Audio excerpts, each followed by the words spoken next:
goodmorningnews.in, जो आपको रखे सबसे आगे। है कि मैक्सिमम ड्रॉप आउट्स महिलाओं की या बच्चियों की क्यों होता है? क्योंकि टॉयलेट्स नहीं है। तो स्वच्छ भारत, अब प्रधानमंत्री के भाषण में उन्होंने स्वच्छ भारत का नारा बंद कर दिया है क्योंकि स्वच्छ भारत फेल है और उसकी वजह से बच्चियों की शिक्षा में बहुत मेरा मानना है बहुत इम्पैक्ट, नेगेटिव इम्पैक्ट पड़ा है। इसके अलावा 74.8% households have no access to toilets. Poverty में देखिए 40.9% of the women in the state have more than half of the women own land.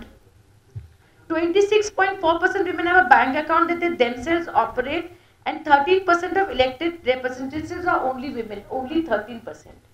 इस पर अगर आप जोड़ना चाहे, can we add to that Nitish Kumar ji जब पहले अपनी महिला सुरक्षा और महिला सशक्तिकरण पे बोलते थे, वो जीविका दीदियों के बारे में हमेशा बोलते थे।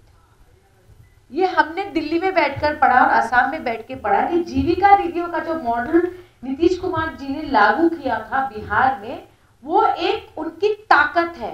पर आज इन जीविका दीदियों ने खुलेआम देश भर में ये कहा कि उनको उनके अधिकार नीतीश कुमार की सरकार नहीं दे रही है। बलात्कार कोई संख्या नहीं होती, कोई एक आंकड़ा नहीं होती कि राजस्थान में है तो हमारा बलात्कार है, पंजाब में है तो हमारा है और हरियाणा में है तो बीजेपी का है। ऐसा नहीं होता, यूपी में है तो बीजेपी का है। बलात्कार होता है। पर दुख ये होता है जब बिहार के किसी जिले में बलात्कार होता है, किसी सिटी में बलात्कार होता है और बलात्कारी उस वीडियो को वायरल कर देता है, बलात्कारी उस वीडियो को वायरल कर देता है, तब हमें दुख होता है कि सरकार और प्रशासन और पुलिस का डर उन बलात्कारियों में है या नहीं। मैं कल मुजफ्फरपुर में थी, वहां मंजू वर्मा जी प्रत्याशी है जो चार्जशीटेड है मुजफ्फरपुर के जो बाल गृह कांड हुआ था जिसमें करीब 34 बच्चियों का यौन शोषण हुआ था। केस चला, चार्जशीट हुआ, एक को तो सजा हो गई, पर उनके पीछे जो राजनीतिक शक्ति थी,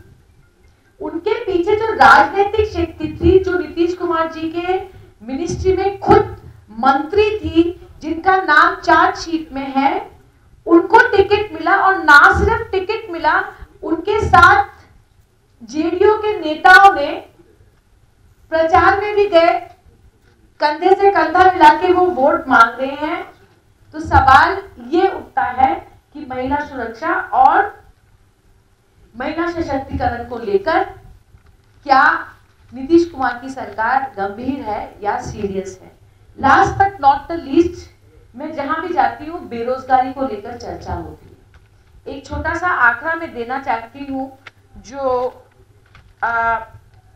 एक्शन एड इंडिया ने रिलीज किया था अजीम प्रेमजी ट्रस्ट के साथ, कि लॉकडाउन के वक्त बिहार की तरफ जितने भी माइग्रेंट वर्कर्स आए और महिलाएं बिहार में जिनके पास रोजगार था, 55% महिलाओं ने उनको अपना रोजगार गंवाना पड़ा लॉकडाउन के टाइम बिहार में।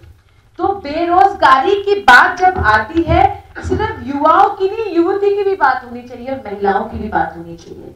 और कांग्रेस पार्टी का ये वादा है, मैनिफेस्टो का रिलीज हमारे वरिष्ठ नेताओं ने किया, पर आप लोगों से ये मैं उम्मीद करती हूँ कि मैं आज सिर्फ जेडीयू और बीजेपी और प्रधानमंत्री जी की आलोचना करने के लिए आपके बीच में नहीं आई, पर बिहार की बहनों से, महिलाओं से ये जरूर कहूंगी कि अगर आप लोगों ने हमारे प्रति आस्था प्रकट किया, इस इलेक्शन में हमारी गठबंधन की सरकार बनेगी, हम हर उस वादे को सिर्फ जो हमने बच्चियों के लिए किया है और महिलाओं के लिए किया है, उसको हम पूरा करेंगे। काम चल रहा है और महिला सुरक्षा और महिला अधिकार को लेकर पूरे देश में एक तनाव है। हाथरस के बाद मेरे साथ ऑल इंडिया महिला कांग्रेस की सचिव दीपिका पांडे जी और झारखंड की माननीय विधायिका हैं। मेरे साथ बिहार महिला कांग्रेस के कई कार्यकर्ता हैं और पवन खेरा जी ने कहा कि वो आज अल्पसंख्या में है, पर मेरा मानना है कि अलका लांबा जी कुछ दिन पहले आपके बीच आई। उन्होंने कई सारे महत्वपूर्ण आंकड़ों के माध्यम से आपको बताया कि बिहार में महिलाओं की स्थिति क्या है, पर मैं थोड़ा सा उससे आगे उसी मुद्दे को आगे बढ़ाते हुए ये कहूंगी कि महिलाओं के मुद्दों पर जोर देना जरूरी क्यों है। क्योंकि अगर हम सिर्फ बिहार नहीं पर पूरे देश के आंकड़ों को देखें तो एक बार नहीं बार हर विधानसभा के चुनाव में और लोकसभा के चुनाव में महिलाओं ने ये बार साबित किया है कि जब मतदान का वक्त आता है तो महिला पुरुषों से ज्यादा संख्या में बाहर आकर अपना वोट डालते हैं। मैं एक इंटरेस्टिंग फैक्ट आपके सामने रखना चाहती हूँ कि पहले चरण का तो चुनाव हो गया बिहार में, पर अगले 2 चरणों में जो चुनाव होने जा रहा है, अगर उसके आंकड़ों को आप इलेक्शन कमीशन ऑफ इंडिया का देखें तो 61% वोटर्स महिलाएं होंगी अगले 2 चरण में। अब सवाल ये उठता है कि इस प्रतिद्वंदिता में मैं चाहती हूं कि कांग्रेस पार्टी सिर्फ आंकड़ों को लेकर बात ना करे। हम बिहार के आबादी में जहां 3.4 करोड़ महिलाएं हैं और 3.8 करोड़ पुरुष वोटर्स हैं, उनको कहना चाहते हैं कि महिला सुरक्षा को सिर्फ नीतीश कुमार जी ने मुद्दा नहीं बनाया था, देश के प्रधानमंत्री नरेंद्र मोदी जी ने निर्भया कांड के बाद इसको बहुत बड़ा मुद्दा बनाया था। मैं रिपीट नहीं करूंगी आंकड़ों को, पर महिला सुरक्षा के मामले हो, उनके स्वास्थ्य के मामले में हो, उनके शिक्षा के मामले हो, कुपोषण के केसेस हो, किसी भी मुद्दे में अगर आप महिलाओं की स्थिति बिहार में देखें तो महिलाएं पीछे हैं। मैं स्पेसिफिकली कहना चाहूंगी कि प्लान फॉर एवरी चाइल्ड एक एनजीओ है जिन्होंने एक जेंडर वल्नरेबिलिटी इंडेक्स